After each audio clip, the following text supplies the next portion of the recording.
Hey y'all, alright, so we're back on this square baler again today, along with a bunch of other stuff that we got going on. Just want to go over everything I've got done so far on this thing.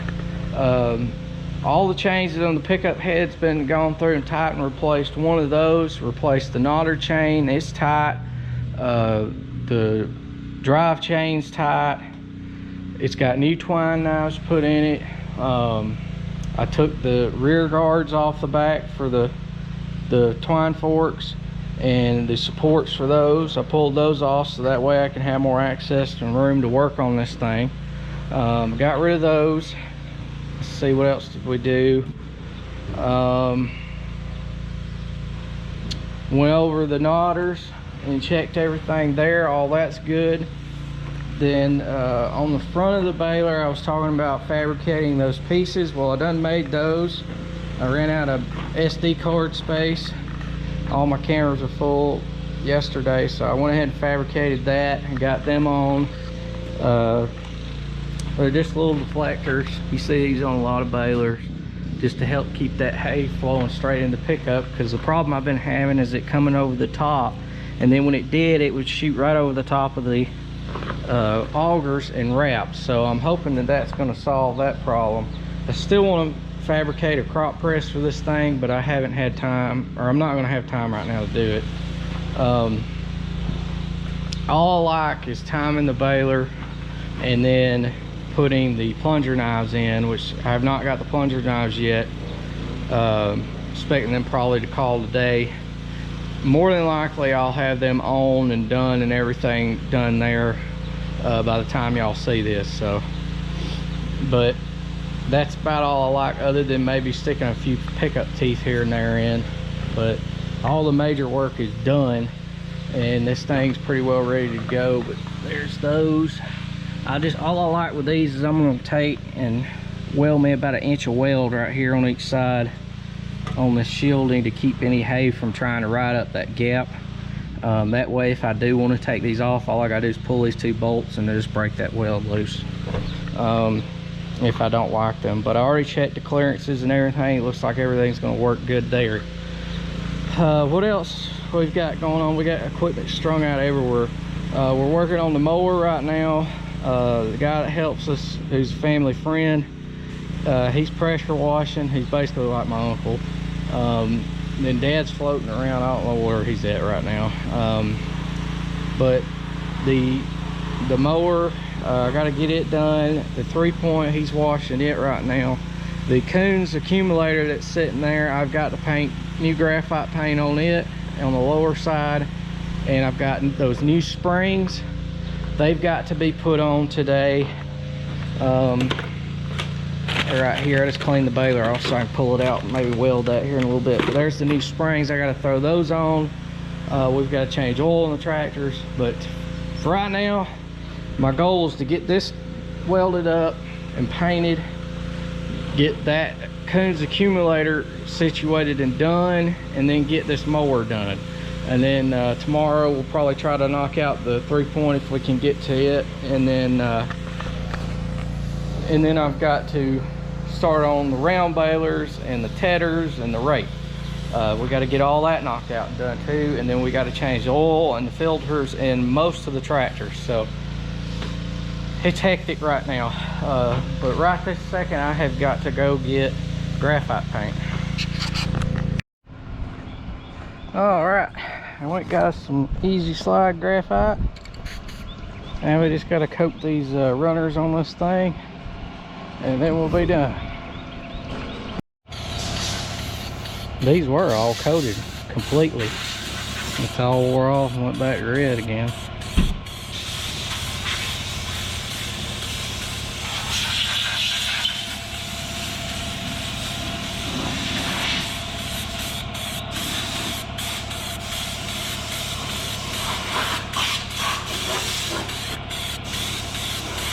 This stuff, if you don't know what it is, it's a paint that you spray on, and it makes something just as slick as it can be. And it really helps feed this hay in and turn these bales on these AF10s where they spin them at the bottom.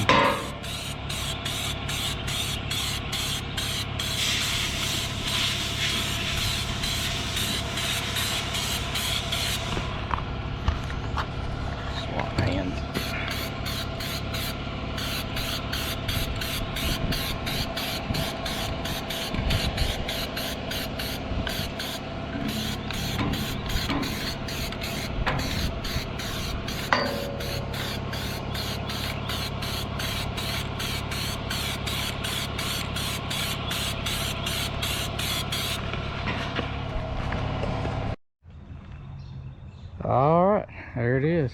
Got it all coated. Now we gotta put the springs on. Alrighty, I'm here to change these. I got the springs, but I already see one problem. I've got the wrong spring on one of these. One of them's right, which we couldn't find the right spring. I don't know if they've changed this whole rig or what the deal is. But this is what they were showing for this now, but that ain't gonna work. Huh. So I'm gonna have to take that back. This one here's got to come off. This is the spring that goes there. That is wore out. That thing bounces now. And that one there is not pulling this over far enough when it's tripped. That spring isn't there. So we're gonna have to figure something out for that. Let me set y'all up.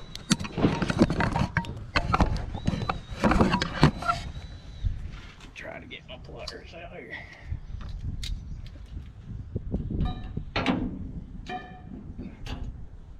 Terry, you know how to use that? Yeah.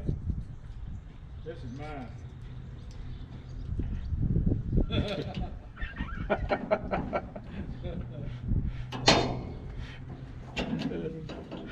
ready to go to insane asylum. Well, say hi. Say hi to me when you get there.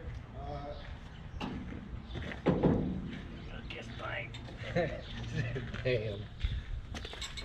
Now you can see. It's amazing when this stuff's wet. You think you got everything, but you can see. Alright, I called about the spring, got it ordered. The one they sent me was actually for the trip doors at the top. We got mixed up on which door I was talking about. I should have said the tailgate, and they didn't have that spring that day, so they've got it ordered for me now. And I got my knives in. They are there. And I just told them I'd get those whenever I got the spring. So what I'm doing now is I got to weld this bottom corner to keep any hay from trying to shove up that piece. Just a little weld on it, as I said earlier. And y'all sit back. I'm gonna try to see what we can't get done. Put a little tack on this thing, just keep it from feeding hay up through there underneath that piece. Not getting all of them.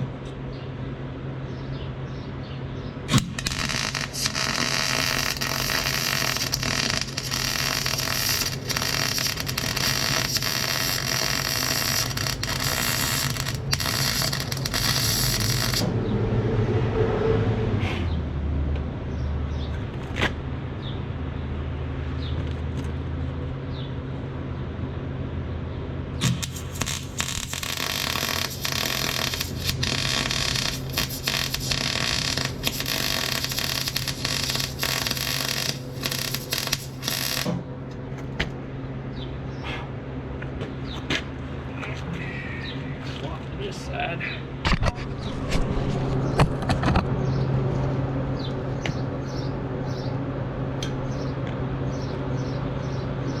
Like y'all see on this one.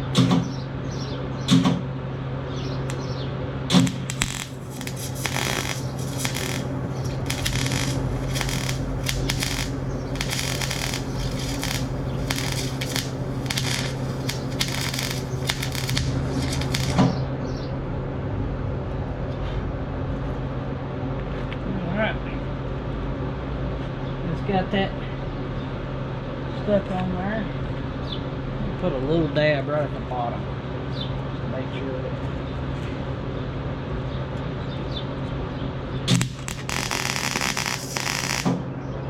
you gotta be pretty just something. Got that thing about wearing. Alright. Got her done. Didn't need much, just a little bit. So that don't push up through there. It's the main thing. Now, I gotta get some paint, throw on this thing. Gotta spray paint her a little bit. I got some MS spray paint. want this primer. That way it'll all look the same. Look like it's supposed to be there. Anyway. Well, I'm back here at the accumulator. We just had a shower of rain. And this grease fitting on the tailgate's broke off. Supposed to be one on it, just a regular one like that. This broke out. Well, I went and got my ease out, and I ain't got one the right size. So I'm gonna have to go get one tomorrow the right size. It's pretty late and try to do that. We got everything greased up and hooked up and ready, pretty well ready to go. I just gotta check the gearbox oil and the mowers tomorrow. Change this grease fitting, and then I gotta start on the I'm gonna personally start on the round balers, and I think Dad and Dale will probably try to start on the rake and fluffers and try to get those done, and change oil. I've got to go spray too tomorrow. I got half a tank of herbicide left. I've got to get out. This thing is filthy because we used it last winter to bale mulch-hay. Some that I had left I didn't square bale for early winter, late fall, and it never got cleaned out. So it's got to be completely cleaned out, washed, gone through. That one's cleaned out, but it's got to be washed and then just greased. Everything on it should be good to go. Fins are done. I got those painted, as y'all seen, and they're drying. The more it dries, the more it blends. It's one thing I hate about paint. Sometimes it just doesn't look the same, but and then after it dries for a while and hardens it, and then the color changes, and it scares you at first. But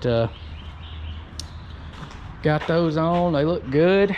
Looks kind of like factory installed ones. You see the Klaus baler, it has the straight fins, no bend to them, and then the wheels come off, and those work really good, especially as far as they've got those angled out, about keeping that hay always did from going outside the pickup. I still love that baler. I really love this one, but I still love that one.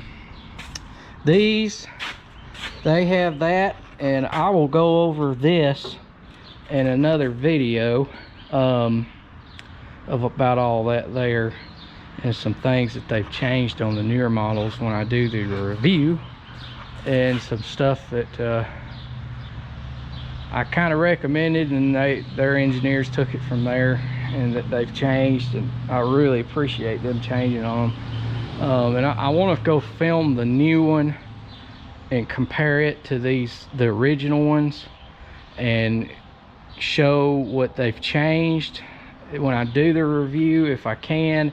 And I need to talk to my dealer or my local rep.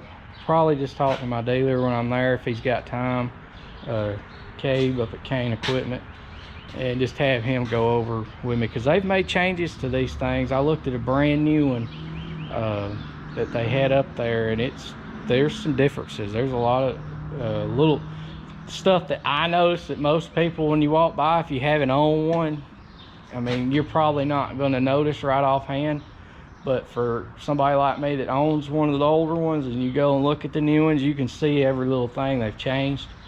And it looks like everything they changed was for the better.